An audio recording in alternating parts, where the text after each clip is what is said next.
Hi friends, welcome back to our channel. ఇవాళనైతే మనం SAPC previous year question చూసుకున్నట్టయితే ఏ vitamin లోపం వలన రక్తం గడ్డకట్టే సమయం పెరుగుతుంది?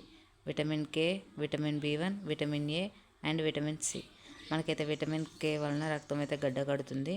అండ్ విటమిన్ కేకి సైంటిఫిక్ నేమ్ వచ్చేసి ఫిలోక్వినన్. విటమిన్ B1 అయితే థయామిన్, విటమిన్ ఏకి రెటినాల్ అండ్ విటమిన్ సికి ascorbic acid. And vitamin B వలన ఏమవుతుందనంటే మనకు మజిల్స్ అనేవి వీక్ అయ్యి పని చేద్దామంటే ఎక్కువగా బాడీ సపోర్ట్ చేయదన్నట్టు. విటమిన్ ఏ మీకు అందరికీ తెలుసు, రెటినాల్. అండ్ దీనివల్ల మనకు రేయి చీకటి, కళ్ళు సరిగ్గా కనపడవు.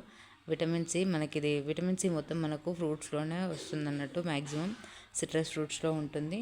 ఈ విటమిన్ సి వల్ల మనకు స్కర్వీ అనే డిసీజ్ అయితే వస్తుంది. అండ్ దీనివల్ల బ్లీడింగ్ గమ్స్ అనేవి అయితే ఉంటుంది.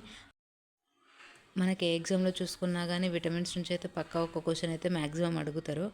అండ్ మనమైతే విటమిన్స్ టాపిక్ అయితే పక్కా చదువుకోవాలి. మనకు ఈ విటమిన్స్ వల్ల వచ్చే లోపాలైనా లేకపోతే విటమిన్స్ ఏ ఫుడ్ నుంచి ఎట్లా వస్తాయి, వీటికి సైంటిఫిక్ నేమ్స్ ఏంటి అనేది అయితే పక్కా అడుగుతారు. కాబట్టి మనకి టాపిక్ చాలా ఇంపార్టెంట్. నేనైతే ఇక్కడ ఫోటో పెడతాను, ఒకసారి వీడియోని అయితే పాస్ చేసుకొని ఒకసారి అయితే చదువుకోండి.